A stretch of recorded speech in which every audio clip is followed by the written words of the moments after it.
All right, in this video, I want to talk about icing, specifically for your neck. So a couple of different options. This is just ice thrown in a Ziplock. You could use a little bit bigger of a Ziplock. This is all I had, so it is what it is. What we'll do is put ice in there and then keep it open slightly.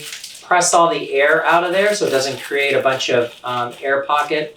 And then zip it up with the least amount of air possible. This can go directly on your skin because your skin will warm this up and it'll melt the ice and it won't harm your skin. Okay, so ice that's in the Ziploc bag can go directly on the skin. This is an ice pack, reusable ice pack. This is specifically for the neck, and because of this little curve, I can just place this right on the neck itself. When we use an ice pack that's reusable like this, we want to have either a thin piece of clothing or a paper towel between this and our skin. And the reason is our skin isn't going to warm this up.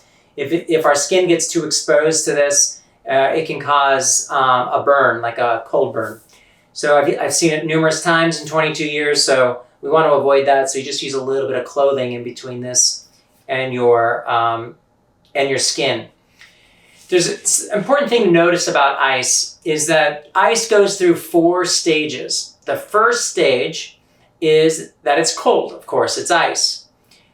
And that stage is going to last about 4 minutes. So it's going to be cold, you're not going to be comfortable, you just got to kind of live through it.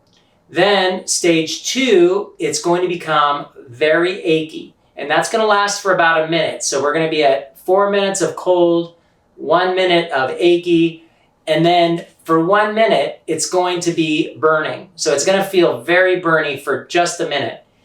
That's all natural, it's normal, it's okay.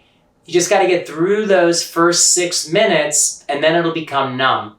And that's what we want. And we're going to use ice in order to calm down the joints, calm down the nerves, reduce pain, try to limit the amount of medication that we have to take, and it can really help calm the joint down. So when we're doing our neck, I recommend doing it either 2 positions, laying down, or you could be in a reclined position. Here I'm going to demonstrate on a lying platform. So I would just take this.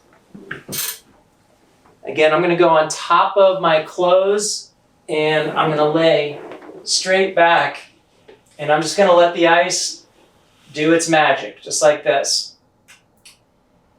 And I'm going to hold this on here on my neck for 15 minutes. And again, it's going to take 6 minutes to get to that numb phase. And then after 6 minutes, you'll be golden. So just get through that initial phase. My other option is to use ice in the Ziploc bag. Same thing, I'm going to go from my neck to my upper back.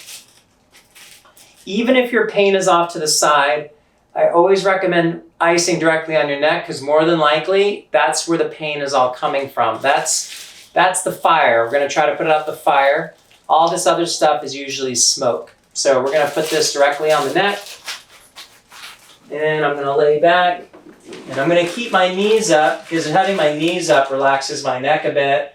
And I'm going to just hang out here for 15 minutes.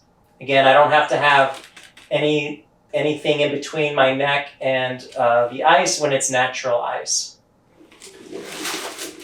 So that's some icing protocols for your cervical spine or your neck. 15 minutes is the recommendation. You can do this numerous times, but once you've done 15 minutes, take the ice off for an hour, then you can go and you can do it again. You can repeat that process to help control your pain and inflammation.